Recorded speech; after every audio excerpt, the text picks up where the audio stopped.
আসলাম থানায়? জি বাবা।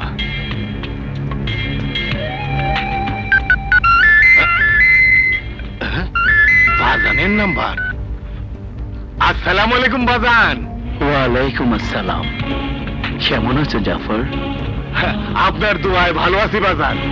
আসতে হবে? না, আসতে হবে না। আমার এক ভক্ত নাম আসলাম, তাকে পুলিশ ধরে নিয়ে গেছে। বলেন কি বাজান, আপনার ভক্ত? আমি এখনই থানায় যাচ্ছি। আমি যাব আর আপনার ভক্তকে ছাড়বো। শুক্রিয়া, দয়াল তোমার উপর দয়া করবেন। দোয়া করবেন বাজান। এই তাড়াতাড়ি থানায় চলো।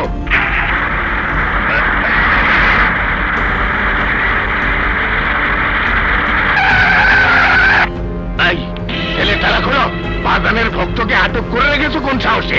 হ্যাঁ, বাজানের গজব পড়ে যাবে, তাড়াতাড়ি করো। থামুন স্যার, আসামিকে ছাড়া যাবে না। আসামির বিরুদ্ধে মামলা লেখা হয়ে গেছে। আরে যে পাতায় মামলা লিখছো সেই পাতা ছিঁড়ে ফেলে দাও। বাজানের ভক্তকে না থাকলে গায়েবুল গজব নাজিল হয়ে যাবে। বাজানের হুকুম, তার ভক্তকে ছেড়ে দিতেই হবে। আমি কোনো বাবার হুকুমে চলি না, আমি চলি আইনের হুকুমে। আইন চলে রাষ্ট্রের সংবিধানের ধারায়। রাষ্ট্রের আইন আর সংবিধানের মর্যাদাকে অক্ষুণ্ণ রাখার জন্য আমি এই আইনের পোশাক গায়ে পড়েছি। কোন সাধু সন্ন্যাসীর হুকুম মেনে চলার জন্য নয় স্যার। তানভীর, তুমি কিন্তু বেশি বাড়াবাড়ি করছো।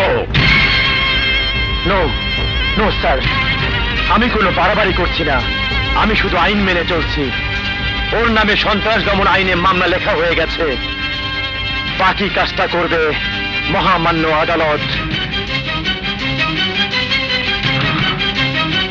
ইসরে, কি রাগ ঝামেলা হয়ে গেল। বাজানরে আমি এখন কি জবাব দিব? আপনি কোনো চিন্তা করবেন না ভাইজান, আপনার জামিনের ব্যবস্থা হইবেই। তাইলে যা করার তাড়াতাড়ি করেন, যান। বাবা, আপনি আমার স্ত্রীর উপর আত্মহাজির করেছিলেন। আমি পুত্র সন্তানের পিতা হয়েছি। আমার ছেলেটাকে একটু দোয়া করে দিন বাবা।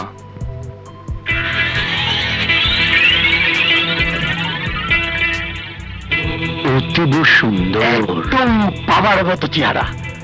বাবার দোয়ায় হয়েছে, বাবার মতো হবে না? বাবা, একটু ভালো করে দোয়া করে দিন।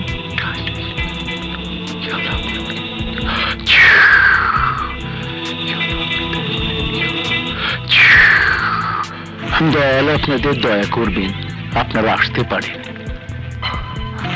আসি বাবা, আসসালামু আলাইকুম। ওয়ালাইকুম আসসালাম।